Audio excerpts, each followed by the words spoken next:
Hello and welcome again to episode 3. We're now up to episode 3 of your Balkan Week. And just a reminder at the beginning that this is a set of videos that is directed in the first instance toward my students in classes and seminars on Southeast Europe at University College London. I understand that other people may watch and they are welcome to do so if they want to. What I want to talk about this week is an event in Belgrade that seemed to bring up some interesting issues and questions and discussions about the past. And that is a commemoration of the 60th anniversary of the Summit of Non-Aligned Nations. The one that they were commemorating took place in Belgrade in 1960. The non-aligned movement was a movement in the Cold War of states to meet and consult and develop positions with one another that did not want to be a part of either of the major blocs contending for power during the Cold War. That is, neither the Western Bloc led principally by the United States, nor the Eastern Bloc led principally by the Soviet Union. So they established this movement of non-aligned nations as a way of establishing independence. And I think that for people in Belgrade this last week who were following and some possibly attending the summit, it was a moment to remember a period in which Yugoslavia, under the leadership of Josip Broz Tito, had a level of prestige and had a level of influence that was well out of proportion, that well outsized its objective importance in the world in terms of economic, political, military, and other power.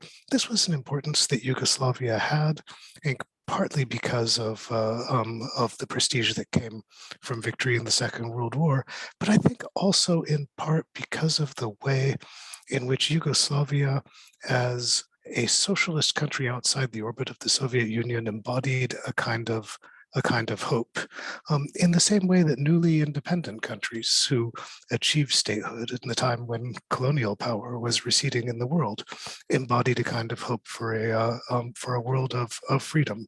And it's I suppose nice to remember a moment like this.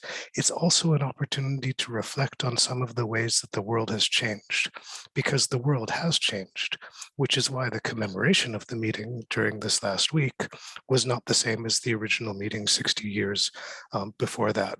The world has changed in the global sense, and in particular, the frame in which a non-aligned movement made sense, that there was a rivalry between two large global blocs, the Soviet bloc and the capitalist bloc, no longer exists. We no longer live in this bipolar world. And so the point of not being aligned with either of those blocs does not make much sense. This and also the region has changed, and this may be one of the reasons why the meeting was a little bit controversial.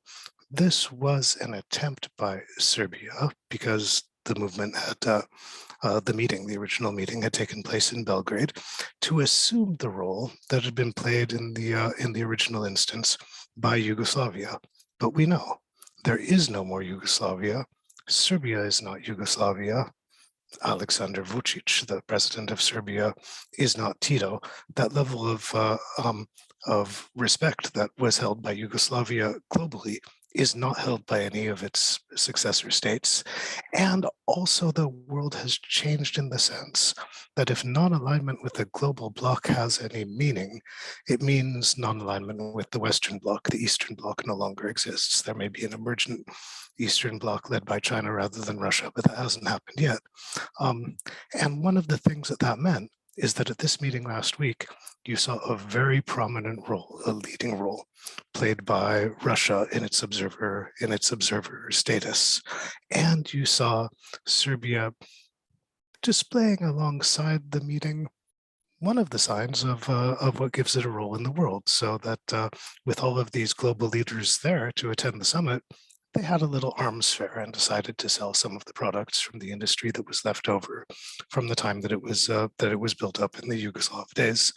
I think that the sort of two-sided character of this set of events leads us to think about nostalgia And generally, when people ask about nostalgia, I encourage them to think about nostalgia in the way that it's described by researchers like Mitya Velikonya, who argues that nostalgia is not really a remembrance of the past or a yearning from the past. It's not directed toward the past so much as it's directed toward the present as a kind of critique. We look back to the past as a way of highlighting things that we think are missing in the present.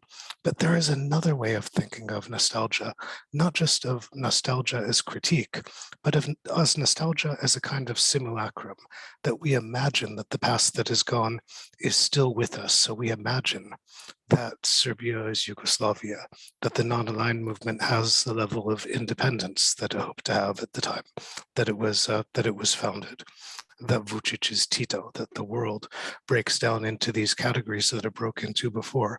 Now, if we want to understand nostalgia as having potentially either one of these double meanings, that is, as critique or as simulation, what we need to understand is that both of these approaches to nostalgia alter the meaning of the past. But then we raise a whole different set of the questions. If we're altering the meaning of the past, to what purpose are we altering the meaning of the past? And if it's to pretend that something that was no longer there is there, then what is the purpose of doing this? These are questions that I will not try to answer for you, but I will certainly do my best to encourage you to think of them. Thanks very much for your time and attention.